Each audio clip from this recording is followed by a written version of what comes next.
Hello dear student, welcome. अभी हम लोग नेक्स्ट टॉपिक डिस्कस कर रहे हैं आर्टिकल्स ऑफ एसोसिएशन। तो ये आर्टिकल ऑफ एसोसिएशन क्या होता है बच्चा, मालूम है क्या? जैसे मेमोरेंडम होता है कंपनी का बड़ा डॉक्यूमेंट, हमने पहले डिस्कस किया था।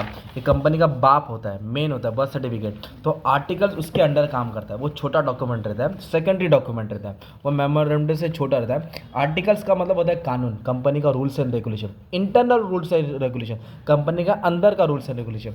तो article of association is the second most important document. First कौन सा है? मेमोरेंडम है, विच नीड्स टू फाइल, जो कंपनी को फाइल करना पड़ता है आरओसी के साथ, मेमोरेंडम के साथ देना पड़ता है इनकॉर्पोरेशन के टाइम में।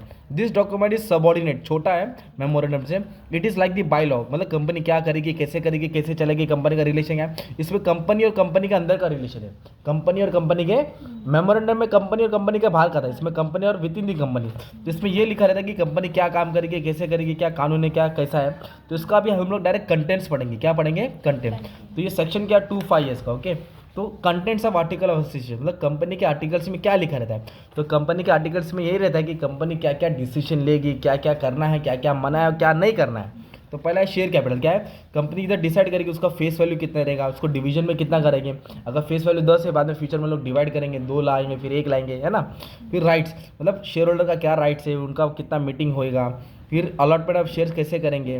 फिर कंपनी कॉल का पैसा मंगाएगी। Four feature. तो इसमें आप लोग क्या करना है, जो 12th स्टैंडर्ड में एसपी का सब्जेक्ट पढ़ा था ना, जितने भी वर्ड्स याद उठा के डाल देना है। Dividend, bonus share, right issue, sweet equity share, share capital, 4 feature, call on share. फिर लीन ऑन शेयर, कितना कंपनी शेयर खरीदेगा, ऑल्टरेशन करेगा, रिडक्शन करेगा।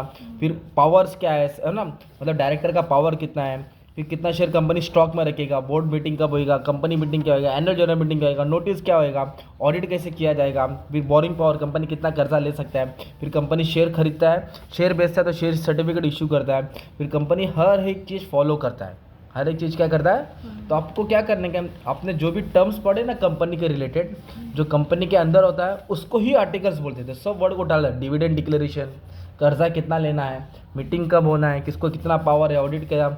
तो ये सब कंपनी को अगर बंद करना है, वाइंडिंग अप, तो भी डिसीजन आर्टिकल्स में ही लिखा होना ज़रूरी रहता है। तो आर्टिकल्स तुम्हारा बेसिकली क्या हो गया, मालूम है क्या? ये तुम्हारा डॉक्यूमेंट जो कंपनी का इंटरनल मैटर समझता है। ये सेकंड मोस्ट डॉक्यूमेंट है, इसका सबऑर्डिनेट है।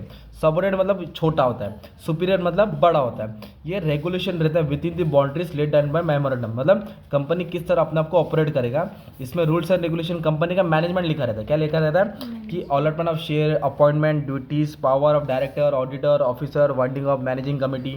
इसमें मेंबर और कंपनी और कंपनी के मेंबर का रिलेशनशिप रहता है। It cannot contain in previous which, मतलब कंपनी एक्ट और मेमोरेंडम को, जो मेमोरेंडम में रहता है वो इसमें नहीं रहता है। कंपनी के अंदर की चीज़ को क्या बोलते हैं? आर्टिकल्स।